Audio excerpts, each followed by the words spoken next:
खून के बदला खून दे खून के बदला में खून। अगर उसके घर में उसके औलाद के साथ ऐसा होता तो कैसे रहता हूँ, कैसे रहता हूँ। आज इसका माँ, जवान माँ को विधवा बना के बैठा दिया हूँ। मणिपुर, बंगाल से, नेपाल से बच्चियों को बुला करके एडमिशन के नाम पर उन बच्चियों से पैसा लेता है और उन बच्चियों से, उन बच्चों से काम करवाता है। यहाँ डॉक्टर कोई भी नहीं। हम लोग को इंसाफ चाहिए। ये जाली काम कर रहा है, फ्रॉड है। यहाँ के डॉक्टर है, उनका जो बिहेव है वो डॉक्टर का बिहेव नहीं है, वो एक क्रिमिनल का बिहेव है, एक डाकू का। इसका खुलेआम है कि तुम हमारे हॉस्पिटल में आओ तो जमीन को बेच करके आओ, घर मकान को गिरवी रख करके आओ, सूद ब्याज लेकर के आओ, तब हमारे हॉस्पिटल में इलाज करने आओ। नेपाल की लड़कियां ला करके कम पैसे में यहाँ ये ट्रेनिंग देता है, मेडिकल का ट्रेनिंग। इसके पास क्या सर्टिफिकेट है? बिहार गवर्नमेंट क्या इसको मेडिकल ये कॉलेज चलाने का सर्टिफिकेट दिया है?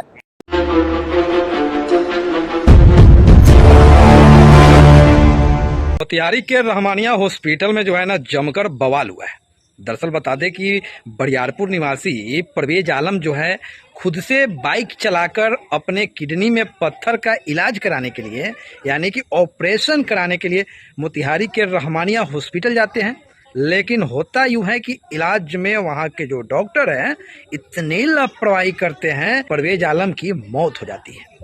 जो व्यक्ति बाइक चलाकर खुद जाता है उसके बाद जो है उसकी बड़ी आती है। इसी को लेकर जो है परवेज आलम के पूरे परिजन जो है रहमानिया हॉस्पिटल में जमकर बवाल काटे। पुलिस प्रशासन आई और हॉस्पिटल को सील करने की मांग कर दी। आइए आपको दिखाते हैं वीडियो में कि क्या कुछ हुआ है और परिवार वाले का क्या कुछ खाना है। मामला यही है कि मेरा नाम अब्दुल माजिद हुआ। मैं अपने बहन का शादी बरियारपुर, बड़ा बरियारपुर किया हूँ।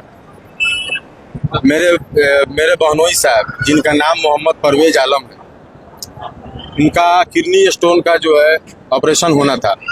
कल यहाँ 10 बजे हम लोग जो ला करके एडमिट किए, आयुष्मान से उनका होना था। मेरे घर से वो मेरे फादर अब्दुल कलाम को गाड़ी के पीछे बैठा के मोटरसाइकिल पे और वो खुद चला करके ले करके यहाँ आए रहमानिया मेडिकल में। और लाने के बाद 10 बजे हम लोग यहाँ एडमिट कराए। वो लोग 10 बजे से लेकर के 12-1 बजे तक रखा था लोग। उसके बाद 2 बजे के करीब में, 1:30 बजे करीब में ओटी में लेके गया लोग। अब कब वो ओटी में लेके गए हम लोग को मालूम नहीं है। उसके बाद में जब हम लोग गए देखने, जहाँ सोए हुए थे वहाँ वो नहीं थे। हम लोग जब पूछे वहाँ के वर्कर लोगों से तो उन्होंने बताया कि ऑपरेशन उनका चल रहा है, आप जल्दी से जाइए, 1 यूनिट ब्लड लेके आइए डायरेक्ट। नहीं, और उसके बाद में जो है हम लोग जल्दी से गए, जाके ऊपर ब्लड बैंक से 1 यूनिट ब्लड लेकर के आए। वो ऑपरेशन किया। ऑपरेशन करने के बाद में कब आईसीयू में ले जाके शिफ्ट किए हम लोग को नहीं बताया। उसके बाद हम लोग पूछते रह गए कि भाई क्या बात का ऑपरेशन होगा, तो काम चल रहा है, आप लोग धीरज रखिए, बड़ा ऑपरेशन है, टाइम लग रहा है। हम बोले भाई किडनी का ऑपरेशन है, पत्थर का कौन सा बड़ा ऑपरेशन है। फिर उसके बाद में जो है करीब जो है 4 बजा सुबह में, शाम को कल 4 बजा तो पैसे का वो डिमांड किए। ये बहुत आयुष्मान से था, नहीं इसको ठीक है मशीन से करेंगे, आयुष्मान से कर देंगे।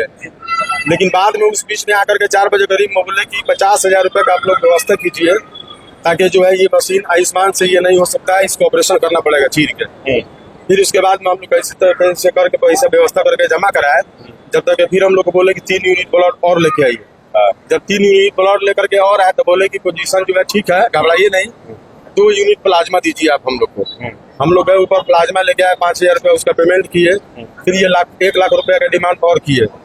उसके बाद जो है ये पेशेंट से मिलने नहीं दे रहा उस बीच में हम। और उसके बाद में जो है इसी तरह करते करते 6 बज गया, 7 बज गया। उसके बाद कब ये ओटी में ला के दोबारा शिफ्ट किए और हम लोग बार बार मिलने के लिए बोले तो हम लोग को मिलने नहीं दे रहे थे।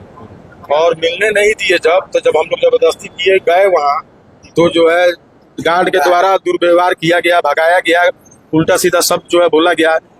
बाद में जो है 7, 7:30 के करीब में, 8 बजे करीब में रात में जब हम लोग गए ऊपर कि अब मिलने का टाइम हो रहा है, तो देख रहे हैं कि ओटी में 2-3 जो है स्टाफ है, सिर्फ डॉक्टर्स नहीं है। और मेरे बहनोई बेड पे पड़े हुए हैं और वो खून से लथपथ थे और वो उनकी मृत्यु हो चुकी थी। ठीक है, उनका एज 32 साल है। ये गुंडागर्दी है इनका, ये उगाही करते हैं पैसा आयुष्मान के नाम से। ये लोगों के आयुष्मान के नाम से जो है यहाँ बुलाते हैं और बीच में बड़ा क्रिटिकल प्रॉब्लम है उसको बोल करके लाखों रुपया का उगाही करते हैं। दूसरी बात, सबसे बड़ा मुद्दा, ये तो मर्डरर है डॉक्टर तबरेज, इसका संस्था कैसे चल रहा है, अब इसके बाद कैसे चलेगा वो इस शहर बताएगा।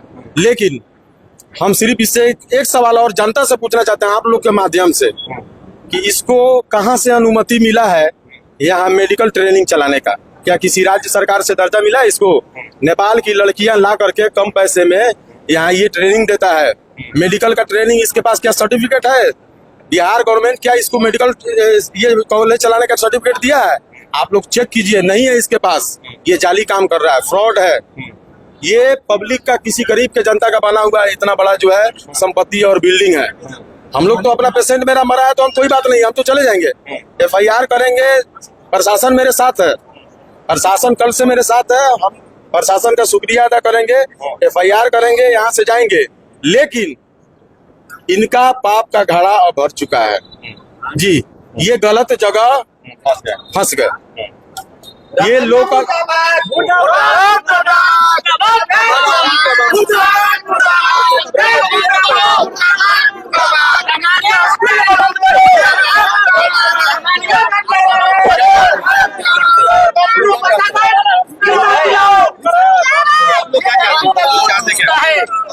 मणिपुर से, बंगाल से लड़कियों को बुला करके और कम पैसों में एडमिशन के नाम पर बच्चियों को रख करके यहाँ पर उन बच्चियों को, समझ रहे हैं, ये समझिए इस्तेमाल करता है।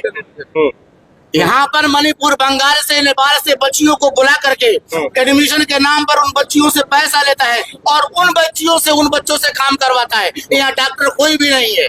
यहाँ जो डॉक्टर का जो बोर्ड लगा हुआ है उस डॉक्टर को ये सैलरी देता है सिर्फ, और वो डॉक्टर अपने घर पर बैठकर अपना क्लिनिक चलाता है। ये यहाँ पर डकैती करता है।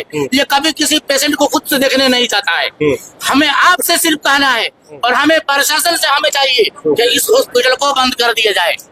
इसका खुलेआम है कि तुम हमारे हॉस्पिटल में आओ तो जमीन को बेच करके आओ, घर मकान को गिरवी रख करके आओ, सूद ब्याज लेकर के आओ, तब हमारे हॉस्पिटल में इलाज करने आओ। जब इस तरह का हॉस्पिटल है तो इसको बंद कर दिया जाए।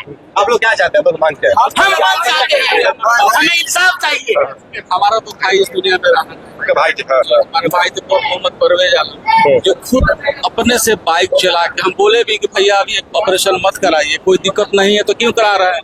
तो बोले कि भाई हम आज करा लेने के बाद में दिक्कत ना हो, अपना से लेके चले। हम लोग बाद में जब हम आए यहाँ पे तो मालूम चला कि हमारे भाई को 10 बजे अंदर ले गए हैं। ठीक है, ले गए तो भाई हम बार बार रिक्वेस्ट करते रहे कि भाई हमारा तबरेज साहब अगर ऑपरेशन करेंगे, डॉक्टर तबरेज जी, तो कराएंगे, नहीं तो कोई कराएगा तो हम नहीं कराएंगे। तो बोले कि नहीं, सब स्टाफ लोग बोला लोग कि नहीं वही ऑपरेशन कर रहे हैं, आप एकदम निश्चिंत रहिए, कोई दिक्कत नहीं होगा करके। अब तो आपका भाई की मौत हो गई, आप क्या बोलते हैं? अब देख लीजिए, ये दो मासूम बेटी है उनका, एक बच्चा है, देखिए आपके सामने है, ये नाबालिग बच्ची आपके सामने है। आपके सामने आप लोग के सीने में दर्द है तो आप यही इंसाफ चाहिए, ठीक है। और आप लोगों से मैं कहूँगा कोई भी बात जो है आपके माध्यम से ही कहीं पहुँचता है, हम लोग जानते हैं। आज हमारा देते हुए देश जो है मीडिया को अपना चौथा स्तंभ मानता है, हम यही चाह रहे हैं। आप लोग क्या चाहते थे? हम लोग क्या है? हॉस्पिटल को सील किया जाए। बात करता हूँ, हम चाह रहे हैं कि ये बार बार जो औरों के साथ घटना ना हो, इसका सही तरीके से जो करना है करे।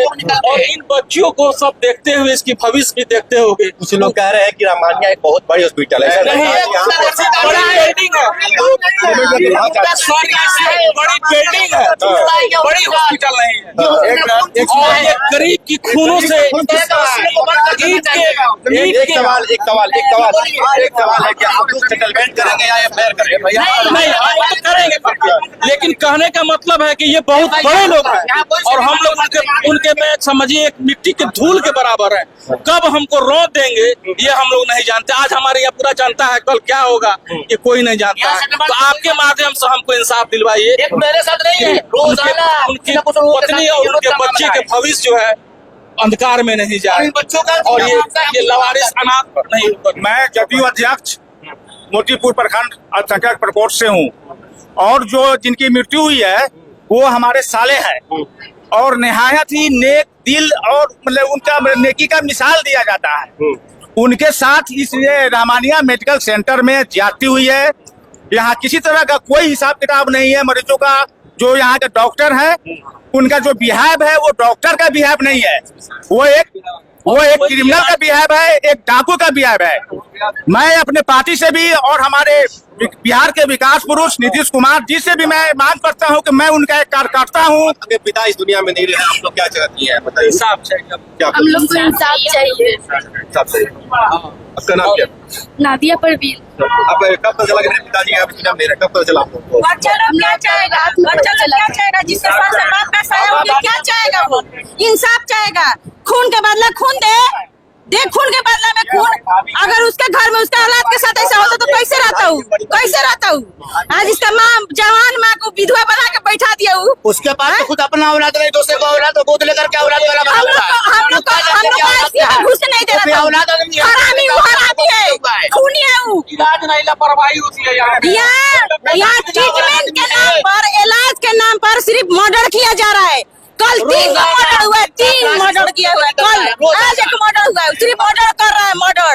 हमारे बच्चा सबको यतीम किया है, ये सबके सिर से बाप का सहारा छीना है, समझे? आप लोग इंसाफ दिलाई लो, सब बच्चा सबका। आप हमारी आवाज सुनिए।